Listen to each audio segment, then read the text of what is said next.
Hello दोस्तों, study अड्डा YouTube channel में आप लोगों का स्वागत है। आज हम लोग शुरू करने वाले हैं 68 बीपीएससी पीटी 2023 के लिए जो 68वीं बीपीएससी का एडुटेरिया का टेस्ट सीरीज आया हुआ है, जिसमें टोटल 11 सेट है, 11 मॉडल प्रश्न पत्र जो दिया हुआ है। इसका पहला टेस्ट सीरीज आज हम लोग शुरू करने वाले हैं और ऐसा करके ही डेली एक वीडियो डालेंगे और 11 टेस्ट सीरीज इसका जो है पूरा खत्म करेंगे। तो चलिए दोस्तों, बिना टाइम वेस्ट किए हुए हम लोग शुरू करते हैं। जैसा कि यहाँ पे दिया हुआ है बीपीएससी मॉडल प्रश्न पत्र नंबर 1 और इसका फर्स्ट क्वेश्चन दोस्तों, अब हम लोग शुरू करते हैं। पहला क्वेश्चन क्या कह रहा है, बिहार में 1857 ईस्वी के आंदोलन के दौरान किन क्षेत्रों के जमींदारों ने ईस्ट इंडिया कंपनी की सहायता की थी? हथुआ, पंडौल, बेतिया, दरभंगा। तो दोस्तों इसका आंसर हो जाएगा ई, क्योंकि उपयुक्त में से सभी सही है। बिहार में 1857 ईस्वी के विद्रोह जो हुआ था, इसमें विद्रोहियों के जो खिलाफ जो था, सभी क्षेत्रों के जमींदारों ने अंग्रेजों की सहायता की थी। नेक्स्ट क्वेश्चन जो दिया हुआ है दोस्तों, कांग्रेस सम्मेलनों को शिक्षित भारतीयों के आर्थिक राष्ट्रीय मेले की संज्ञा किसने दी? तो दोस्तों इसका आंसर हो जाएगा लाला लाजपत राय। लाला लाजपत राय का ये स्टेटमेंट था। नेक्स्ट क्वेश्चन दोस्तों, जैसे है बुक से जो दिया हुआ है, तारीख़े शेरशाही पुस्तक के लेखक कौन थे? तो तारीख़े शेरशाही पुस्तक के जो लेखक थे अब्बास खां शेरवानी थे। और इसके बारे में थोड़ा डिटेल में हम लोग जान लेते हैं। तारीख़े शेरशाही मध्यकालीन भारत के ऐतिहासिक जानकारी के लिए महत्वपूर्ण स्रोत है, जिसकी रचना तो यहाँ पे दिया हुआ है अब्बास खां शेरवानी ने की थी और 1588 ईस्वी के बाद लिखी गई है। ये बुक जो है शेर शाह के जीवन और प्रशासन के संबंध में महत्वपूर्ण जानकारी को देता है। नेक्स्ट क्वेश्चन दिया हुआ है दोस्तों, शुंग शासकों ने अपनी राजधानी कहाँ स्थापित की थी? तो शुंग शासकों ने अपनी जो राजधानी थी दोस्तों, वो विदिशा में स्थापित की थी। पुष्यमित्र शुंग ने 185 ईसा पूर्व में मौर्य शासक बृहद्रथ की हत्या कर दी और इसकी हत्या करके शुंग वंश की नींव डाली थी और शुंग शासकों की राजधानी विदिशा थी। नेक्स्ट क्वेश्चन की तरफ दोस्तों बढ़ते हैं हम लोग। बिहार में नोनिया विद्रोह जो 1778 से लेकर 1800 ईस्वी के मध्य हुआ था के दौरान निम्नलिखित में से कौन सा क्षेत्र प्रभावित हुआ था? तो दोस्तों इसका आंसर हो जाएगा ई, क्योंकि सभी क्षेत्रों को जो नोनिया विद्रोह हुआ था सभी क्षेत्रों में हुआ था। मुख्यतः ये सोरा का व्यापार या सोरा का मतलब उत्पादन करने वाले लोग थे और इन्हीं लोगों के द्वारा नोनिया विद्रोह किया गया था। नेक्स्ट क्वेश्चन है दोस्तों 6 नंबर, मुगल काल में निम्नलिखित में से किस व्यवस्था के अंतर्गत खड़ी फसल के आधार पर लगान का अनुमान लगाकर वसूली की जाती थी? गल्ला बख्शी, जब्ती, नस्क, राई या ई? तो दोस्तों इसका आंसर हो जाएगा नस्क। मुगल काल में खड़ी फसल के आधार पर लगान का अनुमान लगाकर वसूली की व्यवस्था नस्क कहलाती थी। नस्क प्रथा जो थी ये कश्मीर में कनकूत प्रथा का एक विकल्प थी। कश्मीर में इस प्रथा को गल्ला बख्श तथा गुजरात में इसको नक्श-ए-जुज कहा जाता था। नेक्स्ट क्वेश्चन की तरफ बढ़ते हैं दोस्तों, बिहार को मुगल साम्राज्य के प्रांत का दर्जा कब दिया गया? तो हम लोग जानते हैं दोस्तों कि 1580 ईस्वी में अकबर के द्वारा बिहार को मुगल साम्राज्य में प्रांत का दर्जा दिया गया था। नेक्स्ट क्वेश्चन की तरफ दोस्तों यहाँ पे हम लोग बढ़ते हैं। 8 नंबर क्वेश्चन है, किनके नेतृत्व में क्रांतिकारियों ने वायसराय लॉर्ड हार्डिंग की हत्या में असफल प्रयास किया था? कोशिश तो किए थे लेकिन इनकी हत्या नहीं हो पाई थी। तो दोस्तों यहाँ पे क्या कर रहा है, नेतृत्व का बात कर रहा है। तो नेतृत्वकर्ता में यहाँ पे दोस्तों इसका आंसर हो जाएगा रास बिहारी बोस। रास बिहारी बोस इसके नेतृत्वकर्ता थे और बाकी ये सभी लोग सचिन सन्याल, प्रफुल्ल चाकी और खुदीराम बोस इसमें शामिल थे। नेक्स्ट क्वेश्चन दोस्तों 9 नंबर है। 9 नंबर में देखते हैं हम लोग, बिहार आने वाला पहला अंग्रेज यात्री कौन था? तो दोस्तों बिहार आने वाला पहला जो अंग्रेज यात्री था ये रॉल्फ फिंच था। अंग्रेज व्यापारी एवं यात्री रॉल्फ फिंच 1580 के दशक में अकबर के समय में व्यापारिक संभावनाओं का पता लगाने के लिए बिहार आया था। नेक्स्ट क्वेश्चन दोस्तों हम लोग देखते हैं 10 नंबर क्वेश्चन जो है, युद्ध जिसमें भारत में मुगल शक्ति की स्थापना मुस्लिम शक्ति की स्थापना हुई। तो दोस्तों हम लोग जानते हैं कि तराइन के द्वितीय युद्ध जो 1192 ईस्वी में हुआ था, इसके द्वारा इसमें जो मोहम्मद गौरी और पृथ्वीराज चौहान के बीच में हुआ था और इसमें मोहम्मद गौरी की हार हुई थी और पृथ्वीराज चौहान की विजय हुई थी। जबकि तराइन का जो प्रथम युद्ध हुआ था 1191 में हुआ था, इसमें पृथ्वीराज चौहान जो जीत गए थे और मोहम्मद गौरी की हार हुई थी। तो यानी तराइन के दूसरे युद्ध के द्वारा ही मुस्लिम शक्ति की स्थापना हुई थी। नेक्स्ट क्वेश्चन की तरफ हम लोग बढ़ते हैं दोस्तों, शेर शाह ने विशुद्ध चांदी और तांबे के सिक्के का प्रचलन किया था। चांदी और तांबे के सिक्के का क्रमशः क्या नाम था? तो दोस्तों चांदी और तांबे का जो सिक्का था ये शेर शाह ने प्रचलन किया था और इसका जो नाम था, इसका दोस्तों आंसर हो जाएगा सी, यानी जो चांदी का था उसका रुपया था और तांबे का उसका नाम दाम था। नेक्स्ट क्वेश्चन की तरफ दोस्तों हम लोग बढ़ते हैं और इसमें दोस्तों एक और महत्वपूर्ण चीज़ है, क्वेश्चन कभी कोई पूछ देता है उनका अनुपात क्या था? तो दोस्तों 1:64 के अनुपात में चांदी का रुपया और तांबे का दाम का अनुपात था। नेक्स्ट क्वेश्चन की तरफ दोस्तों हम लोग बढ़ते हैं। यहाँ पे दिया हुआ है कूट जिसको मिलान करना है। सूची 1 को 2 से सुमेलित कीजिए और नीचे दिए गए सूची में कूट का प्रयोग करके सही उत्तर का चयन कीजिए। तो दोस्तों यहाँ पे दिया हुआ है मकबरा के बारे में दिया हुआ है। तो हम लोग जानते हैं कि बाबर का जो मकबरा है यहाँ पे, वो बाबर का मकबरा दोस्तों हम लोग जानते हैं कि काबुल में है यहाँ पे। तो इसका आंसर हो जाएगा काबुल। अकबर का मकबरा सिकंदरा में है, जहांगीर का मकबरा लाहौर में है और शाहजहां का मकबरा आगरा में है। तो दोस्तों इसका जो मिलान जो मैच हो जाएगा, इसका सी आंसर हो जाएगा सही। नेक्स्ट क्वेश्चन की तरफ हम लोग बढ़ते हैं। वहाबी आंदोलन का उद्देश्य क्या था? तो दोस्तों वहाबी आंदोलन जो था, इसका उद्देश्य सामाजिक सुधार, धार्मिक सुधार, मुसलमानों पर पड़ने वाले पश्चात प्रभाव का विरोध करना था और भारत में ब्रिटिश सत्ता की समाप्ति थी। तो दोस्तों इसका आंसर ये हो जाएगा, तीनों था। और वहाबी आंदोलन का जो नेतृत्व करता था ये सैयद अहमद बरेलवी थे। नेक्स्ट क्वेश्चन की तरफ दोस्तों बढ़ते हैं हम लोग। उपनिषदों का फारसी भाषा में अनुवाद क्या कहलाता है? तो दोस्तों उपनिषद का जो फारसी भाषा में दारा शिकोह ने किया था, उसका अनुवाद जो है सिर्रे अकबर कहलाता है, सिर्रे अकबर कहलाता है। नेक्स्ट क्वेश्चन दोस्तों दिया हुआ है यहाँ पे, गौतम बुद्ध को ज्ञान की प्राप्ति गया में किस नदी के किनारे और वृक्ष के नीचे हुई थी? तो हम लोग जानते हैं निरंजना या फल्गु नदी के किनारे और पीपल के वृक्ष के नीचे गौतम बुद्ध को ज्ञान की प्राप्ति हुई थी। तो 15 क्वेश्चन हो गया दोस्तों। 16वां क्वेश्चन नेक्स्ट नंबर हम लोग बढ़ते हैं, यहाँ पे थोड़ा छोटा कर लेते हैं इसको। फिरोज शाह तुगलक के संदर्भ में निम्नलिखित में से कौन सा कथन सही नहीं है, यानी गलत है? जो कथन गलत है उसको हमको बताना है। तो दोस्तों इसका आंसर जो होता है, इसको ध्यान से एक बार आप लोग पढ़ लीजिएगा। इसका आंसर हालांकि ये होगा, क्योंकि जितने भी कथन दिए हुए सभी गलत है। नेक्स्ट क्वेश्चन की तरफ हम लोग बढ़ते हैं। किस सुल्तान के काल में खालसा भूमि अधिक पैमाने पर विकसित हुई? तो खालसा भूमि का सबसे ज़्यादा जो वृद्धि हुआ है दोस्तों, ये अलाउद्दीन खिलजी के समय में हुआ है। खालसा भूमि का जो मतलब होता था सीधे नियंत्रण में आने वाली भूमि, राज्य के सीधे नियंत्रण में आने वाली भूमि। अलाउद्दीन के राजस्व और लगान व्यवस्था का मुख्य उद्देश्य एक शक्तिशाली व निरंकुश राज्य की स्थापना करना था। नेक्स्ट क्वेश्चन की तरफ बढ़ते हैं दोस्तों। यहाँ पे स्टेटमेंट दिया हुआ है कि हम बहुत बड़ी भूल करेंगे यदि हम बिहार की जनता और उसके मंत्रिमंडल को लीग के नेताओं के हिंसक व असभ्य आक्रमणों के आगे रक्षित छोड़ देंगे। 1946 ईस्वी में यह बात किसने कही थी? तो दोस्तों इसका आंसर हो जाएगा सरदार पटेल। सरदार पटेल ने ये बात कही थी।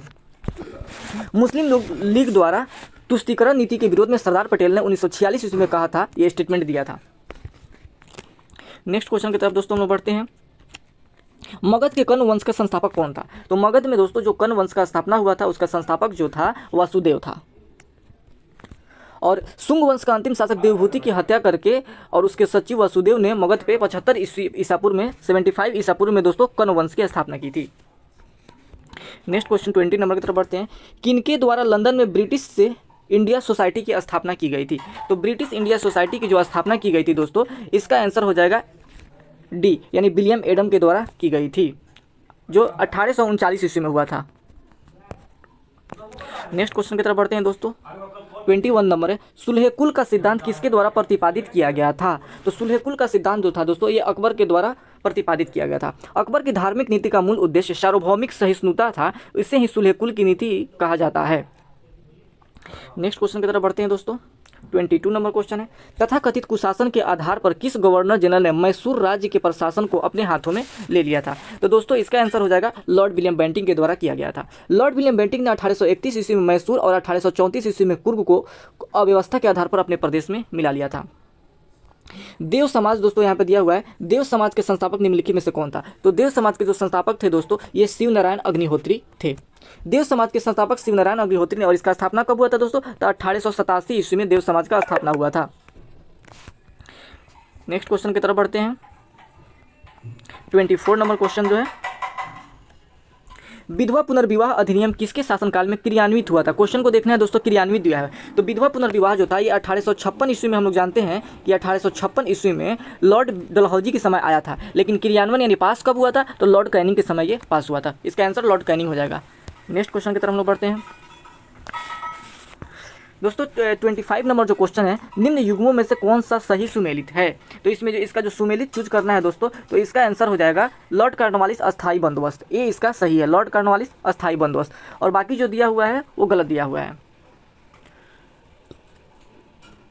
नेक्स्ट क्वेश्चन की तरफ दोस्तों हम लोग देखते हैं, निम्नलिखित में से किस व्यक्तियों ने द्वितीय गोलमेज सम्मेलन में भाग लिया था? तो द्वितीय गोलमेज सम्मेलन में महात्मा गांधी, सरोजनी नायडू और मदन मोहन मालवीय, इन तीनों लोगों ने भाग लिया था।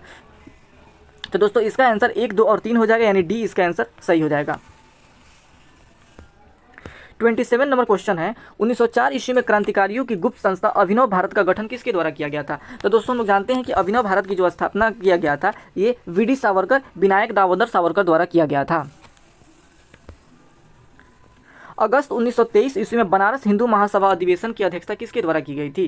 तो बनारस हिंदू महासभा की जो 1923 ईस्वी में जो इसके अधिवेशन की अध्यक्षता की गई थी, ये स्वामी श्रद्धानंद के द्वारा की गई थी। नेक्स्ट क्वेश्चन है दोस्तों 29 नंबर, 14 जून 1947 को कांग्रेस की दिल्ली अधिवेशन में भारत के विभाजन का प्रस्ताव स्वीकृत हुआ था। इस अधिवेशन के अध्यक्ष निम्नलिखित में से कौन थे? तो इस अधिवेशन के अध्यक्ष जो थे ये आचार्य JB कृपलानी थे, और इसीलिए कहा भी जाता है कि आज़ादी के समय भारतीय राष्ट्रीय कांग्रेस के अध्यक्ष जो थे ये JB कृपलानी थे। और उसके पहले तक जो थे 1940 से लेकर 45 तक सबसे लंबे समय तक मौलाना अब्दुल कलाम आज़ाद कांग्रेस के अध्यक्ष थे। नेक्स्ट क्वेश्चन की तरफ बढ़ते हैं दोस्तों, बंग भंग विरोधी आंदोलन का प्रारंभ किस तिथि को हुआ था? तो 16 अक्टूबर 1905 को बंगाल का विभाजन की घोषणा भी हुआ था, और विरोधी आंदोलन भी 16 अक्टूबर 1905 ईस्वी को ही शुरू हो गया था। गांधी के नाम से पहले महात्मा जोड़ा गया था। तो गांधी के नाम से पहले जो महात्मा जोड़ा गया था, ये चंपारण सत्याग्रह जो शुरू हुआ तो उसी के दौरान गांधी के नाम के आगे महात्मा जोड़ा गया था, और इनको ये नाम जो दिए थे रविंद्रनाथ टैगोर ने दिए थे। नेक्स्ट क्वेश्चन की तरफ बढ़ते हैं। 32 नंबर क्वेश्चन यहाँ पे दिया हुआ है, निम्नलिखित में से किस एक नए संस्था ने सन 1857 में हाउस ऑफ कॉमन्स में एक याचिका प्रस्तुत करते हुए ब्रिटिश संसद में भारत के प्रत्यक्ष प्रतिनिधि की मांग की थी? तो दोस्तों भारत के प्रत्यक्ष प्रतिनिधि की जो मांग की थी ये दी दक्कन एसोसिएशन ने मांग की थी। 33 नंबर क्वेश्चन है, कांग्रेसी नेताओं द्वारा मॉन्टेस्क्यू चेम्सफोर्ड रिपोर्ट की निंदा करने पर कई धर्मपंथियों ने पार्टी छोड़कर निम्नलिखित में से कौन सी पार्टी का गठन किया था? तो दोस्तों ये लोग अपने नया party Indian national liberal federation party का गठन किए थे। नेक्स्ट क्वेश्चन 34 नंबर है, निम्नलिखित में से किसने वर्नाक्यूलर प्रेस एक्ट को निरस्त किया, मतलब वर्नाक्यूलर प्रेस एक्ट को खत्म कर दिया? तो दोस्तों लॉर्ड रिपन ने वर्नाक्यूलर प्रेस एक्ट को रद्द कर दिया था 1882 ईस्वी में, और वर्नाक्यूलर प्रेस एक्ट को लागू किसने किया था? तो लॉर्ड लिटन ने किया था। किस कांग्रेस सत्र में कार्यवाही कमेटी को सविनय आंदोलन प्रारंभ करने का अधिकार दिया गया था? तो दोस्तों इसका आंसर हो जाएगा लाहौर सत्र। लाहौर सत्र सन 1929 ईस्वी में जो हुआ था लाहौर अधिवेशन, कार्यवाही इसी के द्वारा कार्यकारी कमेटी ने सविनय आंदोलन प्रारंभ करने का अधिकार दिया गया था, और इस आंदोलन में कर न अदा करना भी शामिल था, और इसकी अध्यक्षता कौन किए थे? तो जवाहरलाल नेहरू ने किया था। वर्ष 1907 ईस्वी में भीकाजी कामा जो भारत की आज़ादी का ध्वज फहराने वाली प्रथम व्यक्ति थी, कहाँ पे ध्वज फहराया था? तो दोस्तों ये स्टुटगार्ट जो जर्मनी में है वहीं पे झंडा पहली बार फहराई थी मैडम भीकाजी कामा। नेक्स्ट क्वेश्चन है दोस्तों, भारत में अंग्रेजों ने प्रथम मदरसा कहाँ स्थापित किया था? तो दोस्तों भारत में अंग्रेजों ने प्रथम मदरसा का जो स्थापना था वारेन हेस्टिंग्स के द्वारा कलकत्ता में 1781 ईस्वी में किया गया था। किसके द्वारा? तो वारेन हेस्टिंग्स के द्वारा, जिसमें अरबी, फारसी और मुस्लिम लॉ को पढ़ाया जाता था। नेक्स्ट क्वेश्चन दोस्तों दिया हुआ है, सर्वेंट ऑफ इंडिया सोसाइटी के संस्थापक कौन थे? तो सर्वेंट ऑफ इंडिया सोसाइटी के जो संस्थापक थे ये गोपाल कृष्ण गोखले थे। 1905 ईस्वी में उन्होंने इसकी स्थापना की थी, 1905 ईस्वी में। सोम प्रकाश समाचार पत्र किसने शुरू किया था? तो ईश्वर चंद्र विद्यासागर ने सोम प्रकाश समाचार पत्र को शुरू किया था। नेक्स्ट क्वेश्चन है दोस्तों, आज़ाद हिंद सरकार के निर्माण की घोषणा की गई थी। तो इसकी घोषणा कब की गई थी दोस्तों? तो 21 अक्टूबर 1943 ईस्वी को आज़ाद हिंद सरकार के गठन की घोषणा की गई थी। 40 नंबर क्वेश्चन हो गया। 41 नंबर देखते हैं दोस्तों, बिहार में अलग प्रांत के लिए आंदोलन किसके परिणाम स्वरूप वर्ष 1911 ईस्वी में बिहार और उड़ीसा के नए प्रांत का निर्माण हुआ था? इसका नेतृत्व किसने किया था? तो दोस्तों इसमें तो बहुत सारे लोग शामिल थे, लेकिन नेतृत्व का बात कर रहा है तो इसका आंसर हो जाएगा सच्चिदानंद सिन्हा। नेक्स्ट क्वेश्चन की तरफ बढ़ते हैं हम लोग, सूती कपड़े के टुकड़ों के अवशेष निम्नलिखित में से किस हड़प्पा स्थल से मिले हुए? ये अपने आप में बहुत ही इंपॉर्टेंट क्वेश्चन है दोस्तों। तो इसका आंसर हो जाएगा मोहनजोदड़ो से सूती कपड़ा का अवशेष मिला है।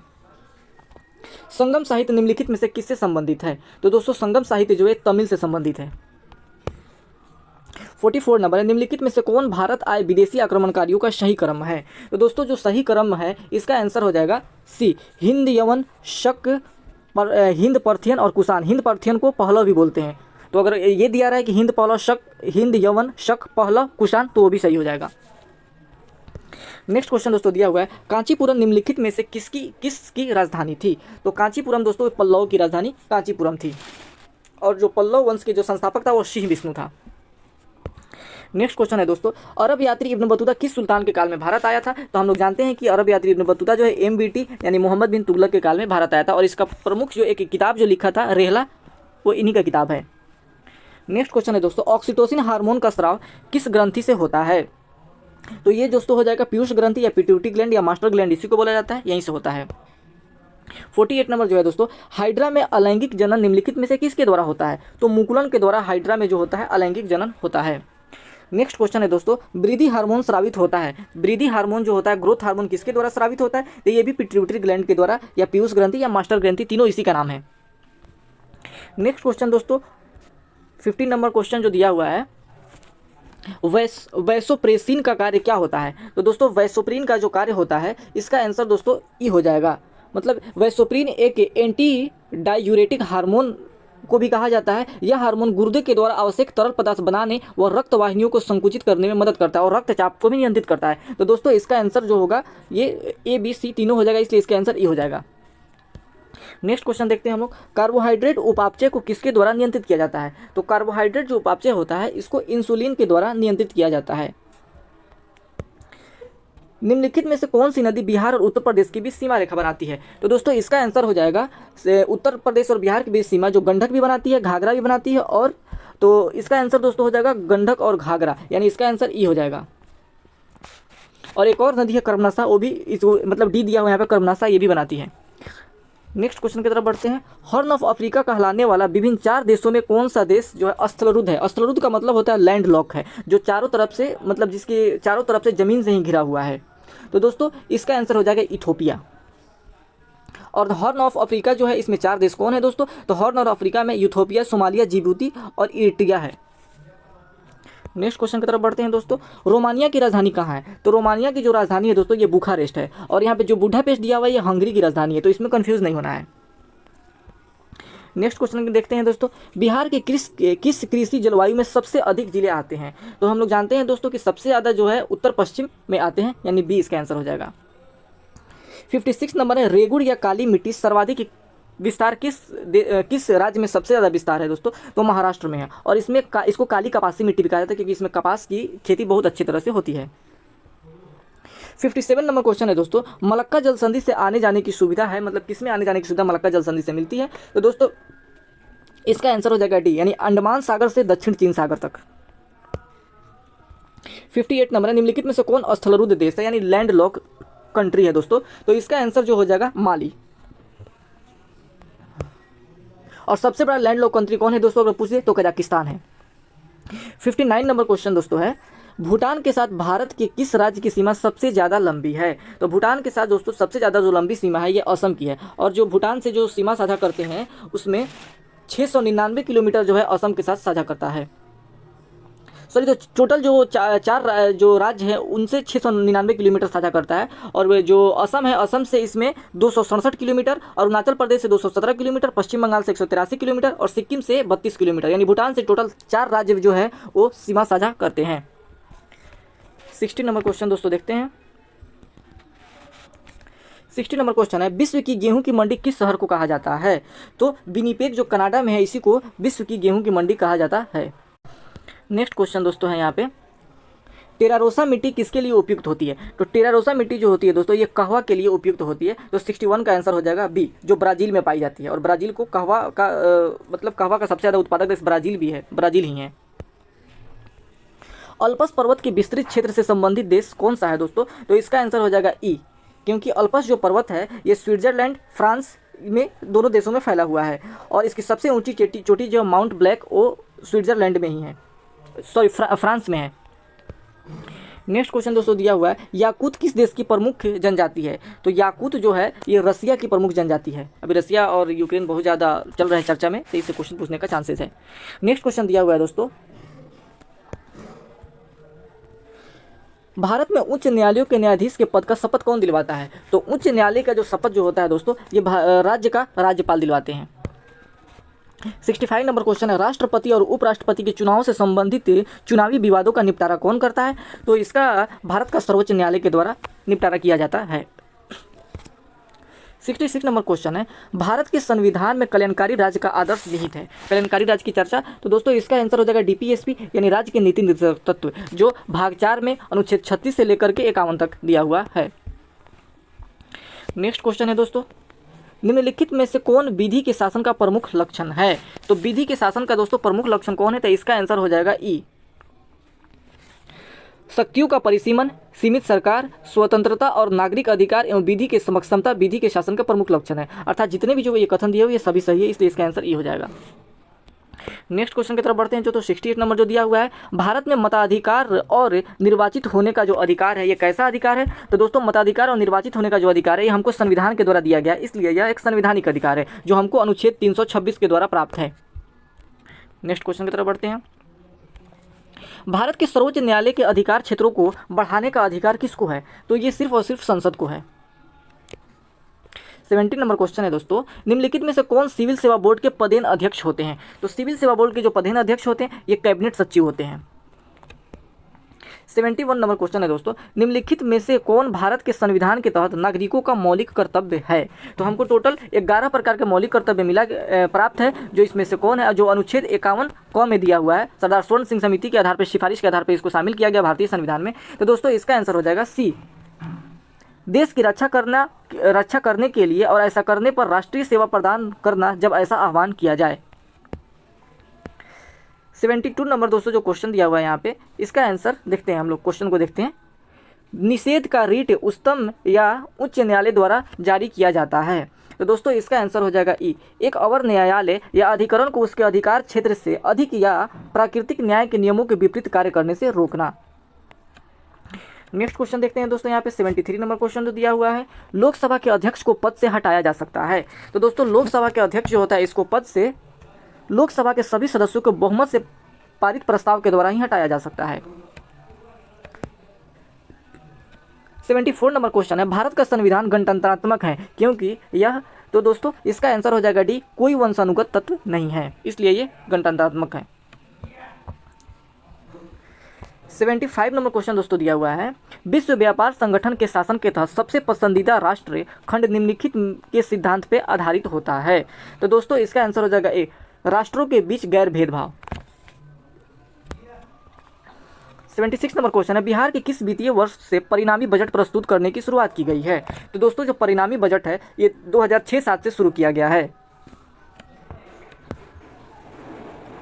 IMF का मुख्य कार्य क्या है? तो दोस्तों जो IMF का मुख्य कार्य होता है ये सदस्य देशों की भुगतान समस्याओं को संतुलन को हल करने में मदद करना होता है।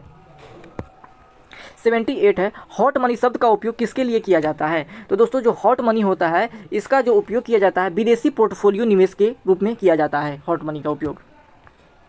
79 नंबर, किसी देश के भुगतान संतुलन का व्यवस्थित रिकॉर्ड है?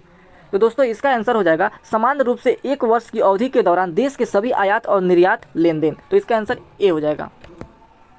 80 नंबर क्वेश्चन है, निम्नलिखित में से कौन सा पूंजी खाता नहीं है? जो पूंजी खाता नहीं है उसको इसमें चुनना है। तो इसका आंसर हो जाएगा निजी प्रेषण जो है ये पूंजी खाता नहीं है, बाकी तीनों है। 81 नंबर है दोस्तों, भारतीय रुपये की पूंजी खाता परिवर्तनीयता का अर्थ क्या होता है? तो दोस्तों 81 जो होता है ये वित्तीय परिसंपत्तियों में व्यापार के उद्देश्य से किसी भी विदेशी मुद्रा से भारतीय रुपये का आदान प्रदान किया जा सकता है। इसका आंसर सी हो जाएगा। 82 नंबर देखते हैं दोस्तों, भारत में विदेशी मुद्रा भंडार का रख रखाव कौन करता है? तो एक ही बैंक जो भारत में RBI भारतीय रिजर्व बैंक है, यही भारत में विदेशी मुद्रा भंडार का देखरेख करता है, जिसकी स्थापना जो हुआ था ये 1935 ईस्वी में हुआ था और मुख्यालय कहाँ पे? तो मुंबई में है। नेक्स्ट क्वेश्चन देखते हैं दोस्तों, एड वेलोरम आधारित होता है, किस पे आधारित होता है? तो एड वेलोरम जो है वस्तु और मौद्रिक मूल्य पे आधारित होता है। 84 नंबर क्वेश्चन दोस्तों हम लोग यहाँ पे देख लेते हैं, जो मिलान कर मतलब कूट दिया हुआ है, नाबार्ड के संदर्भ में निम्नलिखित कथनों पर विचार कीजिए। तो दोस्तों जो नाबार्ड है इसके संबंध में जो कथन दिया हुआ है उस पर हमको विचार करना है। तो इसका आंसर हो जाएगा दोस्तों, सबसे पहले तो नाबार्ड की स्थापना कब हुआ था? तो 1982 ईस्वी में नाबार्ड की स्थापना हुआ था और इसका आंसर ए हो जाएगा, यानी 1 और 2 दोनों। इसको देख लेते हैं। नाबार्ड की स्थापना ग्रामीण ऋण के क्षेत्र में लगे संगठनों के कर्तव्यों के समन्वय के उद्देश्य से किया गया था। नाबार्ड से पहले नाबार्ड का कार्य भारतीय रिजर्व बैंक के द्वारा ही किया जाता है। तो ए और बी दोनों सही है। 85 नंबर क्वेश्चन जो दिया हुआ है, भारत में कंपनियों के विलय और अधिग्रहण को विनियमित किया गया है या कौन करता है? तो दोस्तों इसका जो आंसर होगा ये हो जाएगा भारत का प्रतिस्पर्धा आयोग, यानी बी इसका आंसर हो जाएगा दोस्तों। 86 नंबर जो दिया हुआ है दोस्तों यहाँ पे हम लोग देख लेते हैं, न्यूनतम समर्थन मूल्य MSP के बारे में निम्नलिखित कथनों पर विचार कीजिए। तो दोस्तों इसका जो आंसर हो जाएगा ये 1, 2, 3 यानी तीनों सही है। इसको एक बार देख लेते हैं। न्यूनतम समर्थन मूल्य आर्थिक मामलों के कैबिनेट समिति के द्वारा प्रस्तावित किया जाता है, बिल्कुल सही है। न्यूनतम समर्थन मूल्य को कृषि लागत और कीमतों के लिए आयोग द्वारा मंजूरी दी जाती है, ये भी सही है। MSP के स्तर पर नीति आयोग अंतिम निर्णय लेती है, ये भी सही है। तो इसका आंसर दोस्तों हो जाएगा डी, यानी ए बी 1, 2, 3 तीनों सही है। हाल ही में किस शहर में 17वें प्रवासी भारतीय दिवस का आयोजन किया गया है? तो 17वें भारतीय प्रवासी दिवस का जो आयोजन किया गया ये इंदौर में किया गया है और 9 जनवरी को प्रवासी भारतीय दिवस मनाया जाता है। और ये 9 जनवरी को इसलिए मनाया जाता है कि 9 जनवरी 1915 ईस्वी को गांधी जी साउथ अफ्रीका से इंडिया लौटे थे। 88 नंबर है, नवंबर 2022 में पीएम गति शक्ति मल्टी मॉडल राजमार्ग शिखर सम्मेलन कहाँ आयोजित किया गया था? तो ये बनारस में, वाराणसी उत्तर प्रदेश में आयोजित किया गया था। 89 नंबर क्वेश्चन हम लोग देख लेते हैं। भारत 2023 में संगठन के अध्यक्ष के रूप में अगले SCO शिखर सम्मेलन की मेजबानी करेगा। यह आयोजन का विषय क्या है? तो दोस्तों जो इसका विषय जो दिया हुआ है ये सतत संघाई सहयोग संगठन हो जाएगा। इसका विषय सतत संघाई सहयोग संगठन इसका विषय हो जाएगा। नेक्स्ट क्वेश्चन दोस्तों हम लोग देख लेते हैं। 29वां APEC यानी एशिया प्रशांत आर्थिक सहयोग सम्मेलन कहाँ पे संपन्न हुआ है? तो दोस्तों ये थाईलैंड में संपन्न हुआ है। नेक्स्ट क्वेश्चन देख लेते हैं हम लोग 91 नंबर में। कतर 27 साल के प्राकृतिक गैस आपूर्ति सौदे के लिए निम्नलिखित में से किस देश के साथ साझेदारी की है? तो दोस्तों ये चाइना के साथ साझेदारी की है कतर। अभी कतर में ही फीफा जो वर्ल्ड कप हुआ है कतर में ही हुआ है। 92 नंबर क्वेश्चन दिया हुआ है, किस टेनिस खिलाड़ी ने अस्ताना ओपन फाइनल का खिताब जीता है? तो अस्ताना ओपन फाइनल का खिताब जो है ये नोवाक जोकोविच ने जीता है। और नोवाक जोकोविच जो है ये इस खिताब को 2022 का मतलब इनका ये चौथा खिताब है।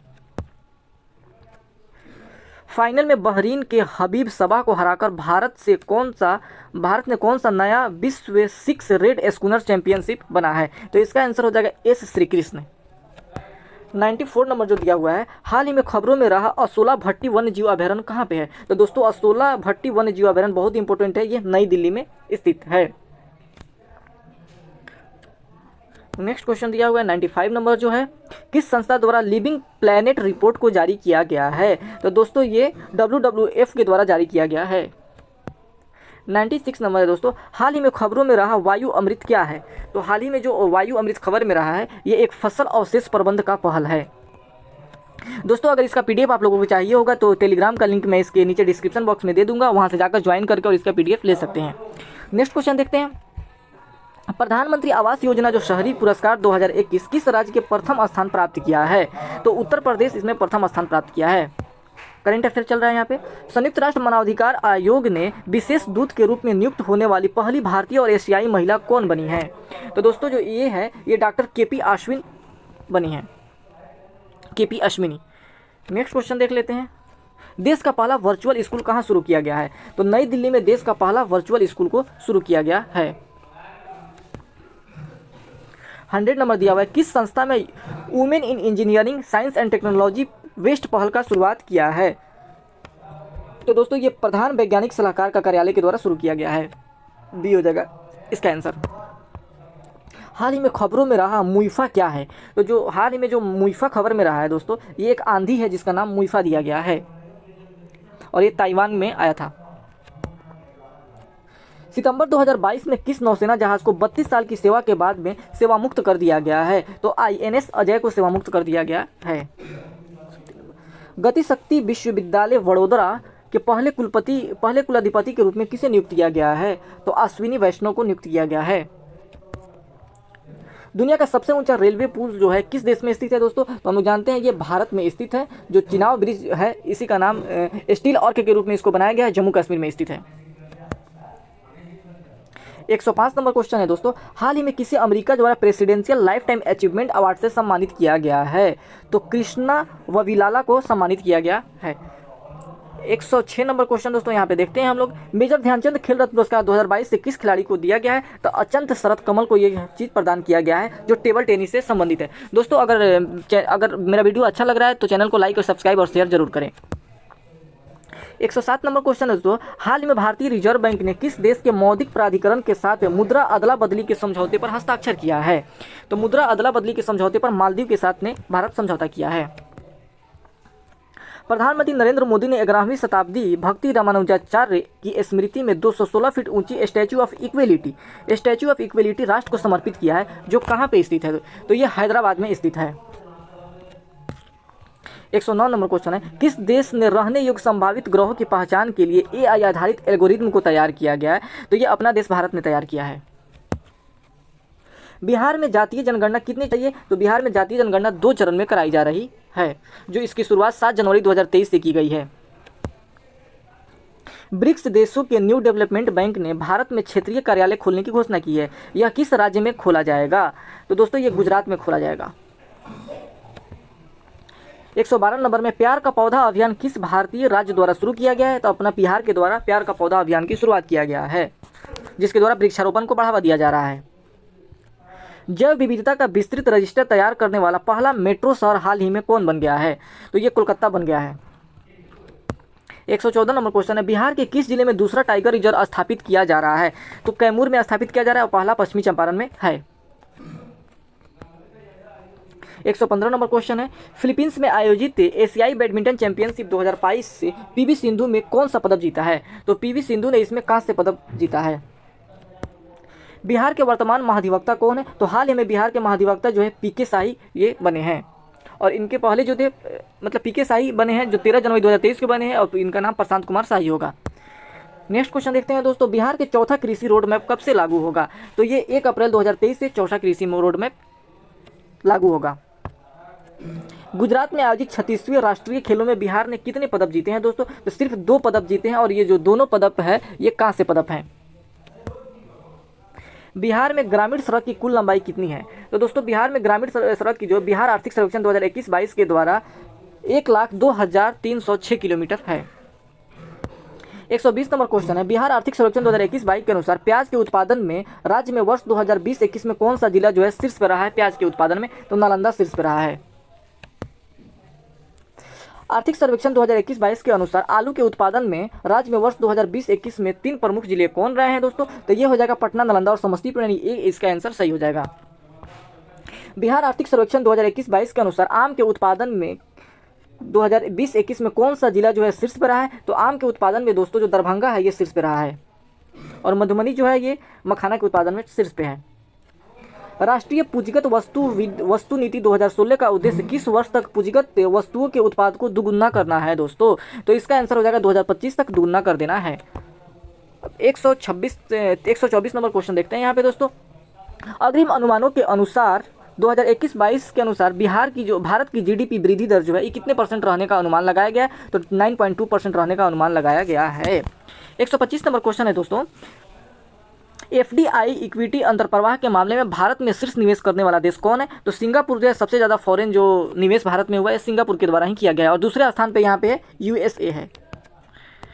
नेक्स्ट क्वेश्चन की तरफ बढ़ते हैं दोस्तों, 26 नंबर क्वेश्चन जो वन रिपोर्ट 2021 के अनुसार बिहार में वनावरण का जो है मतलब कितना क्षेत्र बिहार में वनावरण है? तो दोस्तों इसका आंसर जो हो जाएगा 7380.79 एग्जैक्ट डाटा दिया हुआ है, और 7381 रहेगा वो भी सही हो जाएगा, और परसेंट में देखें दोस्तों तो 7.84% जो है सही होगा। नेक्स्ट क्वेश्चन की तरफ बढ़ते हैं, आवृत्ति को नापा जाता है, यहाँ से दोस्तों साइंस का क्वेश्चन जो शुरू हुआ है, तो आवृत्ति को नापा जाता है। तो हम लोग जानते हैं दोस्तों जो आवृत्ति है इसका जो एसआई मात्रक होता है या हर्ट्ज होता है, यहाँ पे हर्ट्ज नहीं दिया इसलिए इसका आंसर ये हो जाएगा। नेक्स्ट क्वेश्चन है दोस्तों, यहाँ पे सही कथन को चुनना है, सही कथन निम्नलिखित में से कौन है? तो इसका जो हो जाएगा लाल प्रकाश का तरंग दैर्घ्य बैगनी प्रकाश से ज़्यादा होता है, तो लाल प्रकाश का तरंग दैर्घ्य सबसे ज़्यादा होता है और सबसे कम बैगनी प्रकाश का ही होता है, यानी बी आंसर सही होगा। 129 नंबर क्वेश्चन है, विद्युत शक्ति का इकाई क्या होता है? तो विद्युत शक्ति का जो इकाई होता है दोस्तों ये वाट होता है।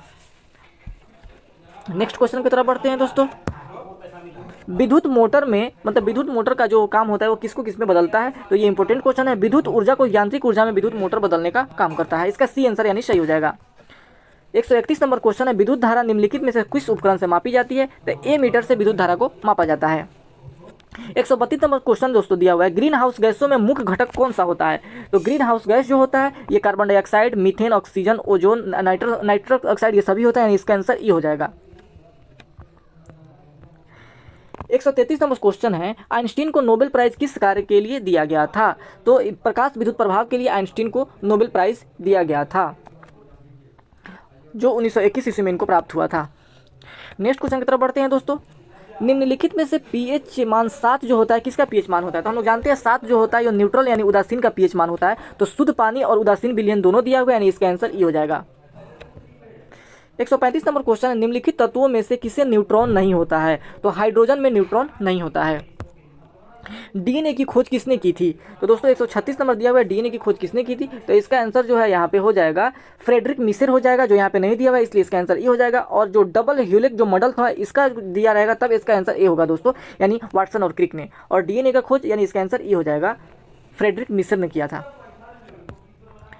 137 नंबर क्वेश्चन है जो ट्राइग्लिसराइड क्या है। तो ट्राइग्लिसराइड जो है एक वसा यानी फैट है। 138 नंबर क्वेश्चन दोस्तों दिया हुआ है यहाँ पे EEG यानी इलेक्ट्रोइंसेफेलोग्राफ जो होता है निम्नलिखित में से किसकी निगरानी के लिए उपयुक्त होता है। तो ये मस्तिष्क यानी दिमाग, इसका आंसर मस्तिष्क हो जाएगा। और ECG रहेगा तब इसका दिल होगा, हार्ट होगा।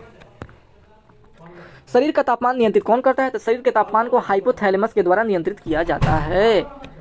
नेक्स्ट क्वेश्चन है दोस्तों, मानव शरीर में होता है यानी पानी जो होता है मानव शरीर में लगभग 70% होता है। तो दोस्तों 1 से लेकर 140 तक क्वेश्चन हम लोगों ने देख लिया और 10 क्वेश्चन जो है यहाँ पे मैथ का दिया हुआ है, इसको आप लोग देख सकते हैं और बना सकते हैं। मैथ को मैंने सॉल्व यहाँ पे नहीं कराया जा सकता है, इसलिए आप लोग इसको देख लीजिए एक बार और इसको प्रैक्टिस कर लीजिएगा। तो दोस्तों कैसा लगा मेरा वीडियो, अगर अच्छा लगा हो तो लाइक, सब्सक्राइब और शेयर जरूर कीजिए। Thank you so much.